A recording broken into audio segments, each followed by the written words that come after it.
Hello friends, स्वागत है आप सभी का हमारे इस यूट्यूब चैनल हिंदी साहित्य बाय पूजा पांडे में। फ्रेंड्स, हम लोग सरस्वती पांडे और गोविंद पांडे की हिंदी की बुक जो है साहित्य और व्याकरण भाषा का वस्तुनिष्ठ इतिहास, उसी का अध्ययन कर रहे थे। पिछले वीडियो में हम लोगों ने सगुण काव्य धारा को देखा था। इस वीडियो में हम बात करेंगे तुलसीदास जी के बारे में। सगुण धारा कवि के प्रतिनिधि कवि माने जाते हैं तुलसीदास जी।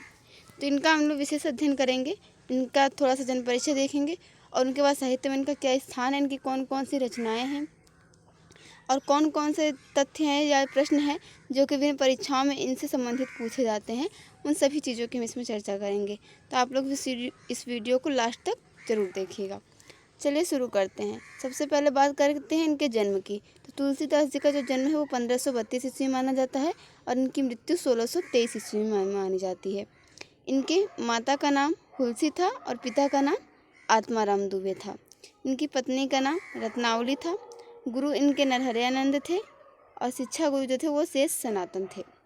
अब आइए बात करते हैं इनके जन्म स्थान के विषय में जो मतभेद है उनके बारे में। कभी कभी ये पूछ लिया जाता कि इनके अनुसार तुलसीदास जी का जन्म स्थान क्या है। जैसे यहाँ पे हजारी प्रसाद द्विवेदी को देखें, ये मुख्य जो कि प्रश्न परीक्षा में पूछे जाते हैं उन्हीं आधार पर मैं आपको बता रही हूँ। तो हजारी प्रसाद द्विवेदी ने तुलसीदास जी का जो जन्म है एटा जिले के सूकरखेत या सोरो गांव में माना है। वहीं पर आचार्य रामचंद्र शुक्ल की बात करें तो इन्होंने राजापुर गांव में माना है, बांदा जिले के। और बाकी और भी ये यहाँ पे रचनाकारों के नाम है, आप इन्हें देख सकते हैं, लेकिन ये दो जो है वो मोस्ट इम्पॉर्टेंट है, आप इन्हें नोट कर लें। अब उसके बाद आगे चलते हैं। तो आचार्य रामचंद्र शुक्ल ने तुलसीदास को स्मार्त वैष्णव कहा है। आचार्य शुक्ल के अनुसार हिंदी काव्य की प्रौढ़ता के युग का आरंभ गोस्वामी तुलसीदास द्वारा हुआ और तुलसीदास जी के महत्व के संदर्भ में प्रसिद्ध विद्वानों ने बहुत सारी पंक्तियाँ कही हैं, उक्तियाँ कही हैं। ये भी यहाँ पे दी गई हैं, आइए आप उन्हें भी देख लीजिए क्योंकि इनसे परीक्षाओं में प्रश्न अक्सर पूछे जाते हैं। तुलसीदास जी के संबंध में नाभादास ने इन्हें कलिकाल का वाल्मीकि कहा है। स्मिथ ने इन्हें मुगल काल का सबसे महान व्यक्ति माना है। जॉर्ज ग्रियर्सन ने बुद्ध देव के बाद सबसे बड़ा लोक नायक तुलसीदास को माना है। मधुसूदन सरस्वती लिखते हैं कि आनंद कान ने कस्य अंग मश तुलसी तरु कविता मंजरी यश राम भ्रमर भूषिता। ये पंक्तियाँ भी एक दो बार परीक्षा में पूछी गई हैं, तो आप इन्हें भी जरूर देख लें। रामचंद्र शुक्ल कहते हैं तुलसीदास के बारे में कि इनकी वाणी की पहुँच मनुष्य के सारे भावों व्यवहारों तक है। एक ओर तो वह व्यक्तिगत साधना के मार्ग में विरागपूर्ण शुद्ध भगवत भजन का उपदेश करती है, दूसरी ओर लोक पक्ष में आकर पारिवारिक और सामाजिक कर्तव्यों का सौंदर्य दिखाकर मुग्ध करती है। आगे इनकी रामचंद्र शुक्ल की ही दो कथन हैं, उन्हें देख लेते हैं। एक है कि यह एक कवि ही हिंदी को प्रौढ़ साहित्यिक भाषा सिद्ध करने के लिए काफ़ी है। दूसरी है कि तुलसीदास जी उत्तरी भारत की समग्र जनता के हृदय मंदिर में पूर्ण प्रेम प्रतिष्ठा के साथ विराज रहे हैं। इसके बाद आता है हजारी प्रसाद द्विवेदी का सबसे महत्वपूर्ण कथन। वे लिखते हैं कि भारतवर्ष का लोकनायक वही हो सकता है जो समन्वय करने का अपार धैर्य लेकर आया हो। यह कथन उन्होंने तुलसीदास जी के विषय में कहा है। रामविलास शर्मा ने तुलसीदास को जातीय कवि कहा है और अमृतलाल नागर ने इन्हें मानस का हंस कहा है। ये सभी पंक्तियाँ जो आपने देखी ये सभी महत्वपूर्ण थी क्योंकि ये सभी किसी न किसी हिंदी संबंधित परीक्षा में पूछी गई हैं। ऐसे पूछा गया कि तुलसीदास को जातीय कवि किसने कहा है, तो रामविलास शर्मा ने कहा है, और मानस का हंस किसने कहा है, तो अमृतलाल नागर ने कहा है। गोस्वामी तुलसीदास जी रामानुजाचार्य के श्री संप्रदाय और विशिष्टाद्वैत से प्रभावित होकर इनकी जो भक्ति भावना थी वो दास्य भाव की थी। आइए आगे देखते हैं। गोस्वामी तुलसीदास जी की गुरु परंपरा का हम क्रम देखें तो वो कुछ इस प्रकार है। सबसे पहले है राघवानंद, फिर रामानंद, अनंतानंद, नरहरियानंद या नरहरिदास और फिर तुलसीदास। इन तुलसीदास जी के गुरु कौन थे, तो नरहरिदास। उनके गुरु कौन थे, अनंतानंद। उनके गुरु का नाम था रामानंद और रामानंद के गुरु का नाम था राघवानंद। यह क्रम इसी प्रकार से चलता रहा। अब बात कर लेते हैं कि तुलसीदास जी ने वैराग्य कब धारण किया। तो जो इनकी पत्नी थी रत्नावली, आपने ये प्रसंग जो है सुन रखा होगा। तो जब ये अपने मायके चली जाती हैं, अब इनका गौना नहीं हुआ होता है, तो उसी समय तुलसीदास जी भी वहाँ पहुँच जाते हैं रात्रि के समय में। तो उनको वहाँ पर आया हुआ देख कर रत्नावली उनसे ये कहती हैं कि लाज न लागत आपको दौरे आयु साथ, धिक धिक ऐसे प्रेम को कहाँ कहूँ मैं नाथ, अस्थि चरम में देह में तामे ऐसी प्रीति, तैसी जो श्री राम में होती न तो भव भीति। इतना सुनकर फिर वहीं से तुलसीदास जी वैराग्य धारण कर लेते हैं और भक्ति भावना की ओर उन्मुख हो जाते हैं। तुलसीदास जी के स्नेही मित्रों में नवाब अब्दुल रहीम खान खाना, महाराज मान सिंह, नाभादास और मधुसूदन सरस्वती तथा टोडरमल का नाम प्रसिद्ध है। और इन्हीं राजा टोडरमल की मृत्यु पर उन्होंने कई सारे दोहे लिखे थे। उसमें से 2 दोहे यहाँ पर दिए गए हैं, आप इन्हें देख लें। 4 गाँवों को ठाकुरों मन को महामहिप, तुलसी या कलिकाल में अथय टोडर दीप। राम धाम टोडर गए, तुलसी भय असोच, जीवो गीत पुनीत बिनु यह जानी संकोच। रहीमदास जी ने तुलसीदास जी के संदर्भ में ये दोहा लिखा है। सुरतीय नरतीय नागतीय सब चाहत अस होए, गोद लिए हुलसी फिरें तुलसी सोसुत होए। आगे देखते हैं। गोस्वामी तुलसीदास जी ने जितनी भी रचनाएं की उन्हें 12 ग्रंथों को इसे प्रमाणिक माना गया है। इनमें 5 बड़े और 7 छोटे ग्रंथ हैं। उदय भानु सिंह के अनुसार गोस्वामी तुलसीदास की रचनाएं जो हैं कालक्रमानुसार इस प्रकार थी, लेकिन इसमें से आप जो है सबसे यहाँ पे जो 2 महत्वपूर्ण रचनाएं हैं उनका आप ये सन देख लें। एक तो है रामचरितमानस। रामचरितमानस की जो रचना काल है वो है संवत 1631। दूसरा है दोहावली जो है 1626 से 1680। और यही हमने देखा है अब तक की परीक्षा में जितने मैंने क्वेश्चन पेपर देखे उनमें इन्हीं दोनों का कालक्रम पूछा गया था, बाकी किसी का कालक्रम नहीं पूछा गया है, तो आप इसे ना देखें तो भी चलेगा। इनकी जो 5 लघु कृतियाँ हैं उनमें वैराग्य संदीपनी, रामलला नैछू, जानकी मंगल, पार्वती मंगल और बरवे रामायण, इन सबको संकलित किया गया है और इन्हें पंचरत्न कहा जाता है। कृष्णदत्त मिश्र ने अपनी पुस्तक गौतम चंद्रिका में तुलसीदास की रचनाओं का उल्लेख किया है और ये 8 हम लोग देखते हैं निम्नलिखित हैं। राम गीतावली है, पदावली है, कृष्ण गीतावली है, बरवे है, दोहावली है, सुगुन माला है, कवितावली है और सोइला मंगलू है।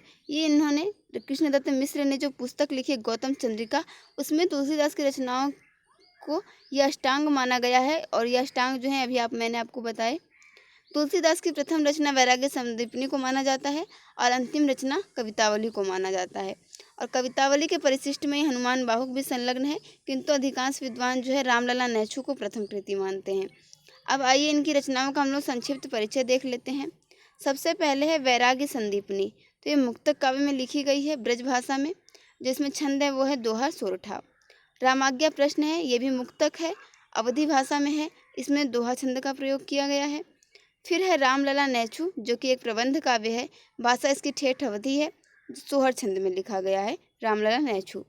जानकी मंगल ये भी एक प्रबंध काव्य है, अवधी भाषा में लिखा गया है और ये भी सोहर, जिसमें प्रयुक्त छंद है वो भी आपका सोहर है और कुल इसमें 216 छंदों का प्रयोग किया गया है। उसके बाद है रामचरितमानस जो कि इनकी सबसे ज़्यादा प्रसिद्ध रचना है। रामचरितमानस भी एक प्रबंध काव्य है, अवधी भाषा का प्रयोग है, इसमें दोहा चौपाई छंद में लिखा गया है। कुल इसमें 1074 दोहे हैं, भक्ति रस में लिखा गया है और कुल इसमें 7 कांड हैं। उसके बाद बात करते हैं पार्वती मंगल की। ये भी प्रबंध काव्य है, इसकी भी भाषा अवधी है, लेकिन इसका जो छंद है वो मंगल और हरिगीतिका है। इसमें कुल 164 छंदों का प्रयोग किया गया है। उसके बाद है कृष्ण गीतावली।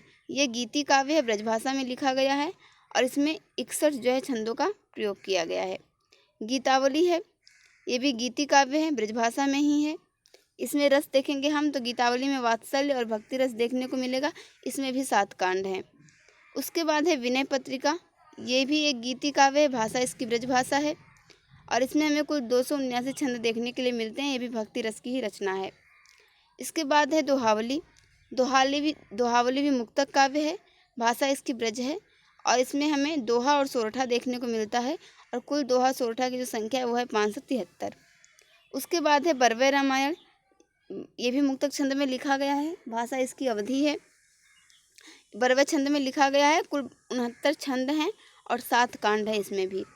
उसके बाद कवितावली की बात करें तो इसमें भी 7 कांड हैं, भाषा इसकी भी ब्रज है, ये भी मुक्तक काव्य है, लेकिन इसका जो छंद है वो कवित्व और छप्पय है। अब बात कर लेते हैं रामचरितमानस की। तो रामचरितमानस की रचना संवत 1631 में चैत्र शुक्ल रामनवमी को मंगलवार को हुई थी और इसकी रचना में कुल 2 वर्ष 7 महीने और 26 दिन लगे थे।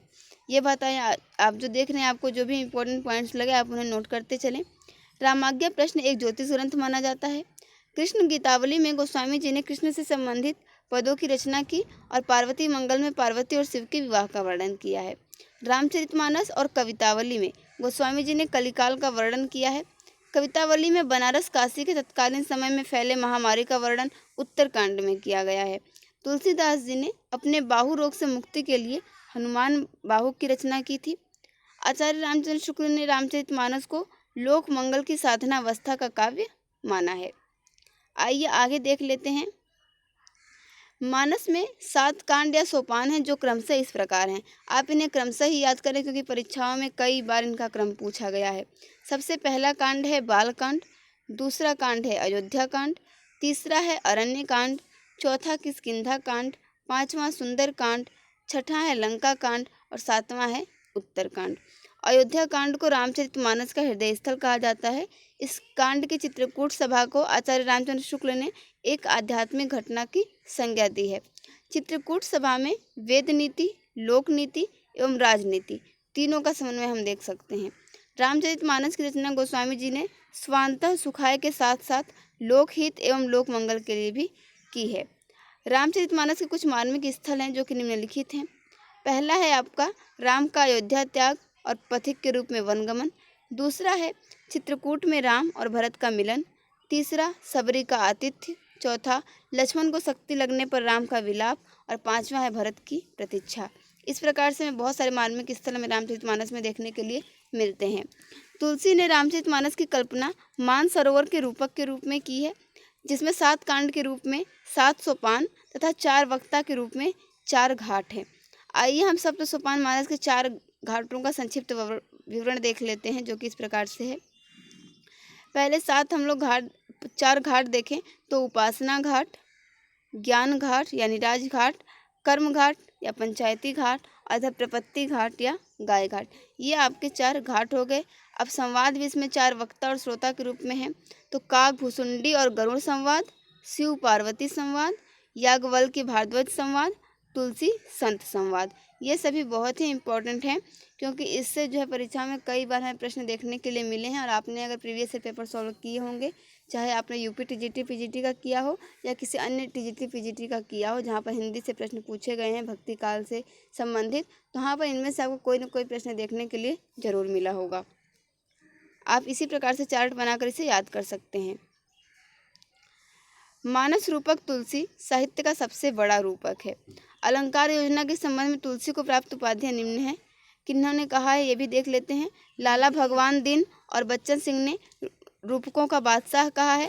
आचार्य रामचंद्र शुक्ल ने इन्हें अनुप्रास का बादशाह कहा है।